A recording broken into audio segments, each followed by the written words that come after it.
Morning, Steve here in Chicago with the morning grain comment. So overnight we've got grains a little bit higher, beans up about 4 cents, corn up 2 cents, and wheat's up about a penny. I think the market is still trying to figure out what kind of weather we're going to have this spring and summer across the U.S. Midwest.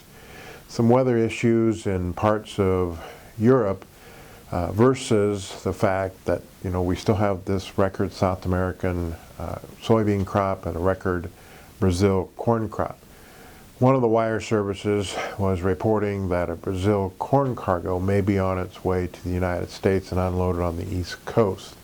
Some people think that right now it doesn't show a profit and that may change its destination before it's landed, but it could offer some resistance to the marketplace.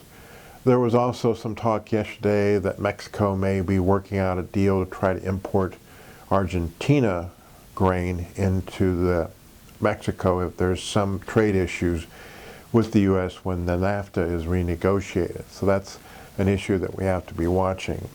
Export sales, corn maybe a little bit under 1 million tons, beans between 300,000 and 500,000 tons, and wheat 250 to 450. It's interesting that if we take into consideration freight, U.S. soybeans are now cheaper than Brazil and Argentina for the July slot. So we'll see if that picks up any export demand and try to figure out why we are cheaper than South America with their big supply. Funds yesterday were buyers of beans and oil, sellers of meal, corn, and wheat. And if we're looking for a bounce, to me, July beans have pretty strong resistance at 980. We would have to trade over that to change the technical picture of the marketplace. The probability of us trading below 940 is probably higher right now than over 980. As far as corn is concerned, you have resistance in July corn 374, 376, and you have to trade over 380 to change the whole sideways trend that we're going. Next week we could see some rains across the Midwest. That could slow plantings down. So again, it's a weather phenomena that's going to have to take us over that line in the sand around the 380 level. For wheat, we have a lot of resistance above the market. July wheat in Chicago, it starts at 440, then 447, psychologically 450, then 452 and 455. So you need globally a weather issue to go through all that resistance. And we are watching pretty closely some dryness in France, across southern Europe and northern Africa. The talk in Russia is that they have maybe a little bit lower carry out from last year's crop than they thought, so it puts a little bit more importance on their crops.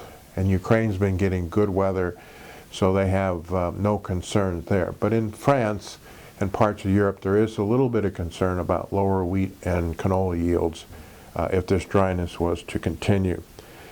We continue to see liquidation out of the May contracts going into first notice day. Open interest was down in beans and corn, but up a little bit in wheat. So they're not rolling their positions to the July, especially in beans and corn, suggesting a little bit lower interest in the grains.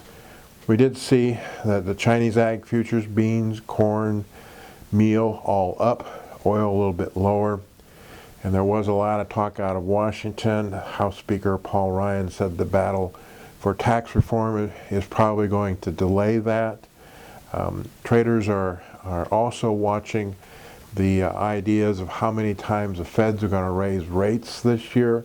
It looks like the bet is leaning for less increases than more. One analyst suggests watching commodity prices like iron ore, steel, and copper to get clarity about whether the Fed's going to raise hikes or not.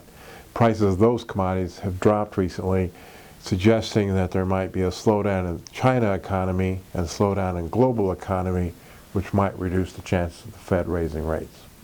As always, these are my thoughts and not those of ADM or ADM Investor Services. Have a safe and profitable trading day.